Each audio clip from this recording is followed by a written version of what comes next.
Akashvani port Blair में आज हिंदी दिवस व हिंदी पखवाड़ा का उद्घाटन समारोह आयोजित किया गया। इस अवसर पर अंडमान लक्षद्वीप बंदरगाह निर्माण कार्य के प्रशासनिक अधिकारी दिनेश कुमार मुख्य अतिथि थे।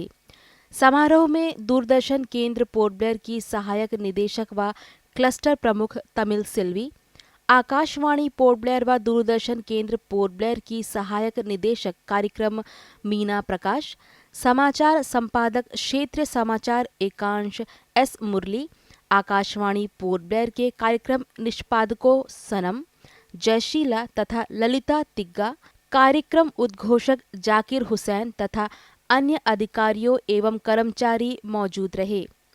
कार्यक्रम में मुख्य अतिथि के साथ साथ अन्य अतिथियों ने भी पारंपरिक दीप प्रज्वलित किए। इस मौके पर मुख्य अतिथि को स्मृति चिन्ह भेंट किया गया और शॉल उड़ाकर उनका अभिनंदन किया गया। इस दौरान कार्यक्रम में मौजूद गणमान्य अधिकारियों ने हिंदी के इतिहास, महत्व और इसके प्रचार प्रसार पर अपने अपने विचार प्रकट किए। काफी लंबे समय से जब हम आज़ाद नहीं हुए थे, हमारा देश पराधीन था, तब से हिंदी के द्वारा हमारे देश को एकजुट करने की बहुत प्रयत्न हुए। उस वक्त के जो आज़ादी के परवाने थे, उस वक्त के स्वतंत्रता सेनानी थे, उन्होंने एक माध्यम को चुना और वो थी हिंदी। वैसे भी पूरे विश्व फलक में हिंदी तो है, और अगर हम इसको और भी सपोर्ट करें, अपना सहयोग दें, तो हिंदी आगे जाएगी। और हमारा जो समापन समारोह है वो 1 अक्टूबर को होगा।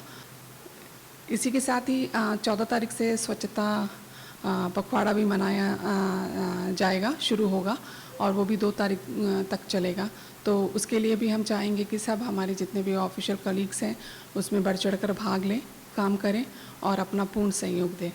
जिस तरह से हिंदी को 14 सितंबर 1949 को संविधान सभा में आधिकारिक रूप से शामिल किया गया, उसके बाद से 1953 से प्रत्येक वर्ष 14 सितंबर को हिंदी दिवस मनाया जाता है।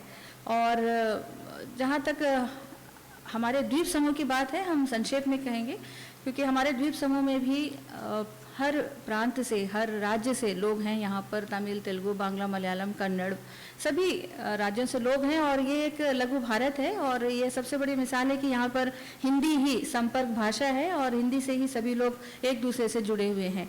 और प्रसारण के बारे में अगर हम कहें तो हमारे जो आकाशवाणी पोर्ट ब्लेयर से 7 भाषाओं में प्रसारण होता है और लगभग 16 घंटे का प्रसारण होता है। उसमें से 2.5 घंटे हमारे जो अन्य भाषाई कार्यक्रम होते हैं और लगभग 14 घंटे तक हम हिंदी में ही कार्यक्रम प्रसारित करते हैं।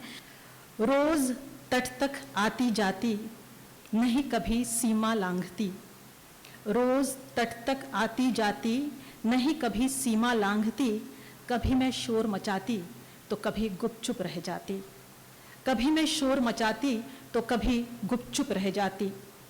रोज आना वापस जाना, रोज आना वापस जाना, खुद अपने में समा जाना। गिरना उठना फिर से चलना, गिरना उठना फिर से चलना, यही मुझे है तुमसे कहना। जैसे हमारा देश कैसा है, काफ़ी स्टेट्स है, काफ़ी लैंग्वेजेस है, काफ़ी कल्चर है, सब कुछ है, लेकिन यहाँ एक हिंदी सबको इकट्ठे करके रखा है। अब ऑटो में चलेंगे, वो तमिल होगा, मैं भी तमिल हूँ, लेकिन वो बात करता है हिंदी में बात करता है, क्योंकि उसको मालूम नहीं है मैं तमिलनाडु से आया हूँ। तो जोड़ने का लैंग्वेज तो हिंदी रहता है यहाँ पे। गांधी जी ने कहा हिंदी को जनमानस भाषा, जनमान, इससे इसका महत्व इसी से पता चलता है कि हिंदी भाषा कितना महत्वपूर्ण है। वो हमारे भारत देश में बहुत सारे भाषाएं हैं। दक्षिण में तमिल, कन्नड़, मलयालम आदि भाषाएं हैं, और उत्तर में गुजरात, हिंदी, मराठी, और पूर्व ईस्ट में असमी और बहुत सारे लोग होते हुए भी हमारे भारत देश में हिंदी ही अधिक जनों से बोली जाने वाली भाषा है। हिंदी भाषा केवल एक भाषा नहीं है, ये हमारे भावनाओं को, हमारी संस्कृति को, हमारे देश को जोड़ने का काम करती है। हमारी एकता की एक महत्वपूर्ण कड़ी है। हमें हिंदी के प्रचार प्रसार और समृद्धि के लिए हमेशा प्रयासरत रहना चाहिए और हिंदी को अपनी बोलचाल की भाषा में अपनाकर पढ़कर अपने बच्चों को हिंदी में पढ़ने के लिए प्रोत्साहित करके हम हिंदी को लगातार समृद्ध करने में अपना योगदान दे सकते हैं। एक पेड़ माँ के नाम अभियान के तहत आकाशवाणी पोर्ट ब्लेयर के कार्यालय परिसर में मुख्य अतिथि एवं अन्य अधिकारियों द्वारा पौधरोपण किया गया।